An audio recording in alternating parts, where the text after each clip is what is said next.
Hey friends, so we've had a look at some really bad vacuum cleaners over the past couple of videos. So in this one, how about we look at something a little bit different, a little bit German and a little bit 70s. At least I think it's 70s, I'm pretty sure it's 70s. It follows the design language of 70s AEG machines. And that cleaner is the AEG Vampyrette 2000L. Now I know absolutely nothing about this cleaner. It's not the first one I've ever seen. I have seen another version of this many years ago. This particular one I had imported from Germany. It was on the German eBay site. So I put in a bid and won it and had it sent over. When it arrived, unfortunately, it was damaged down here where this little throat connects through into the bag chamber, so I had to repair that. And then obviously whilst I was doing that I thought I'll give it a service as well. And it's quite interesting actually how this machine's motor is laid out. You can see from the side profile it's actually quite thin. So you think to yourself, how do they get the motor in there? So what I'll do is I'll just change the position of the camera so you can see the cleaner better, and I'll talk you through it. And I'll show you inside the bag compartment. I'll show you the top up here, where the controls are, where the cable goes in, etc. So if I move you now, and then you'll get a better angle. Okay, so now you've moved it a bit closer, you can see the machine a bit better. So if we start down this end, we start with this Aeg Vario Head. This is an interesting little head actually. It's kind of like a size reduced version of the head that AEG were using in the 70s. I've seen them like slightly bigger than this, but because this is like a compact stick vac, they've shrunk the size of the head. It's pretty standard. I have to say it's not the best cleaner head that I've ever used. I'll come on to some other ones that I've tried out on this vac shortly. As you can see, if I turn it over, it's a little bit worn. It's not too bad actually. I mean, God, this machine must be 45 years old. The state of the head itself is not too bad. It's got a little brush here. It's like a static brush that is meant to pick up pet hairs. And to be honest, I can't quite remember how these work. I think you push it down like that, and then this little button pops up, and that sort of locks the brushes in place. Although actually, really, the brushes don't move at all. It's the base plate that moves up and down. It's quite a clever little way of doing it. And then you have this indicator window here. So when this button is up, it's in hard floor mode, and then when you press the button, it flicks over into carpet mode. Oh God. And sometimes it does a double click if it really wants to. So yeah, it's quite a cool looking little head. Probably not the best one I've ever used, but it does the job. So then if you move on to the cleaner itself, you can see up here you have the handle attaches to the main body of the machine. So I'm just going to undo the cable a second, bear with me. There's a quick release down here, that would be easier to use, wouldn't it? There we go. Clever Germans, they think of everything. So there we go, so that's that. And then basically the handle screws in, so you undo it here, like so. It's just like on a screw, and then it comes out, so there you have the handle. It's not the best handle in the world. Also, you can detach the grip on the end. There's no real reason for doing that, to be honest, that you can't use the handle as an extension rod or anything, but it's there if you need it. I'm not sure why you would, but it's there if you do. Yeah, and then this little notch here prevents you putting the handle in the wrong way around. You have to orientate it this way. It won't go in that way. So that's the handle. And then now we can see the top of the cleaner. So here we have the top of it. The cable goes in here. The cable is detachable, so you can take it out should you want to. It has a European plug on the other end, so I have to use an adapter in order to power the cleaner. And then if we come back here, we have the power switch, which is a nice big button. You need some force to push that down.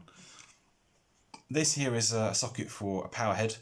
So I guess AEG probably sold, well, they probably sold higher models of this machine with a power head. This one didn't come with it, but you could buy it as an optional extra, and then you just plug the power head in there, pop it on the end, and you've basically got an upright cleaner. Now this here is the suction regulator. Why on earth you would want a suction regulator on a machine that's 500 watts? I don't know if the camera will pick that up. It may not do. There's the ratings plate. It's a 500 watt vacuum cleaner. It is not the most powerful thing in the world, but you can slide this and it's very, very stiff. You can slide it to vary the amount of suction that goes to the head. Now this isn't electronic or anything, it's purely a mechanical method of adjusting the suction. And what this is doing is, it's like a little arm. So if I put it this way, there's a little arm that runs down, and there's a valve here. So this arm is like on an angle. So when you push it all the way that way, the valve closes up, so you get all your power. And then if you push it all the way this way, it pushes the valve open, and then that allows you to have less power at the cleaner head. It's quite cool. It's crude, but it works. Although why you need it, I'm not entirely sure. You get a bag fill indicator as well. This turns red as the bag fills. And you have a suction release valve here. Again, there's not that much suction, so arguable as to whether or not you would need this. Now, I guess because you can take the handle off this machine, you would also be able to wear it. So you could have a strap that comes with it. A strap would go, one end would go this end, and one end would probably screw in this end, and you have a strap, and then you could put it over your shoulder, you could wear it. It would look lovely.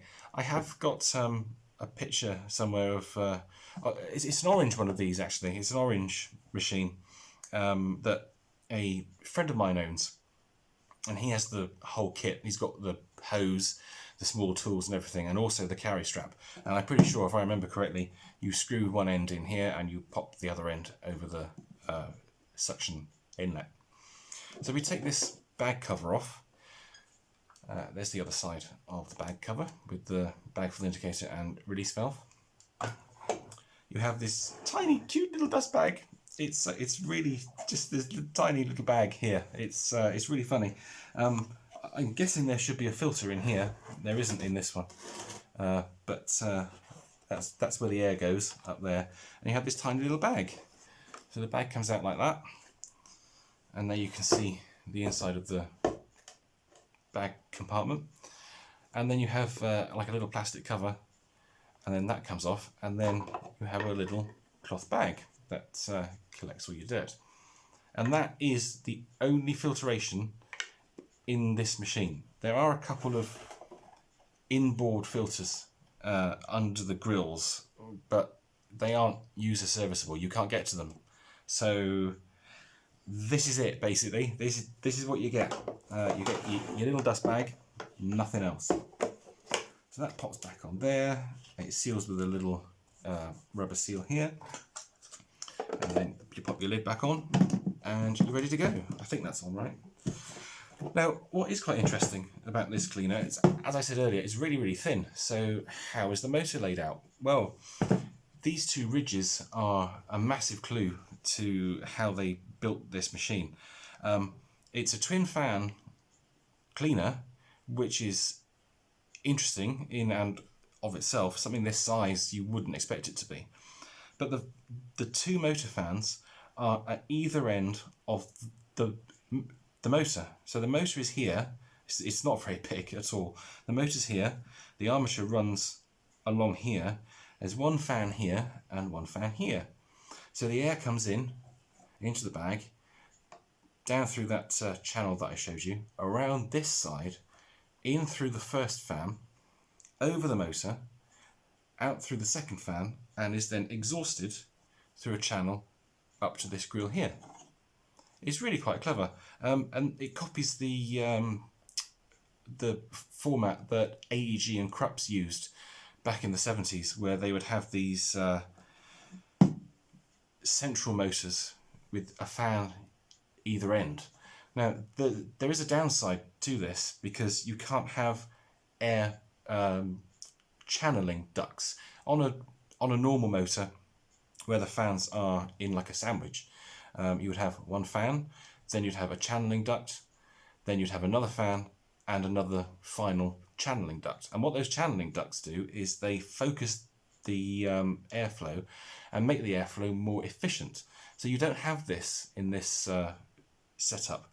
You have two separate fans. So it's less efficient, but it does allow you to have, well, I guess, a much more interesting setup. Now, I just want to talk about that floor tool again. As I said, it's not the easiest to use. It really struggles on the carpet. So what I thought was, this is a 35mm opening. So I thought, okay, let's try some other floor tools. Now, you'll have to excuse the state of these tools as they are quite messy and a bit dirty. So here's a Miele head from the late 70s. I thought, this would be ideal because it's got a wheel on it, so it would make it easier. It fits absolutely fine, but what happens is, when the machine is up, thusly, all the weight is pushing down here on this point, and it's actually pushing the head up off the floor. So there's a great big gap here. So that's no good. Get rid of that one. And then I thought, okay, what other machines have 35mm connections? Panasonic. So I tried a Panasonic one, and this works slightly better than the Miele, but again, because the angle is not ideal, and there is a really large section here on this Pana tool, it's quite hard to push because the weight is pushing down here, it's centered here, it's pushing down on the head itself. So that was no good either. Now, funnily enough, the best tool that I found to use with this cleaner is this Miele turbo tool. It makes it really easy to use. It just glides over the carpet. It's fantastic. But of course, you've only got 500 watts. And really, 500 watts is nowhere near enough to drive this tool. So you get quite a slow spinning brush roll. When I do the demonstration video for you, I will film with the original head, and I'll also show you the turbo tool in use as well. So what I should do is put this machine back together, and then we'll go and see it in action.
Okay, so I think what we've learnt there is that this machine is not the most efficient cleaner in the world. Not brilliant at picking up rice, quite hard to use. It's nice to have, definitely, but not going to be one that I use frequently. Not great. See you next time, guys. Bye-bye. As you can see, the AEG has left an awful lot of rice on the floor, so I guess I better vacuum that up.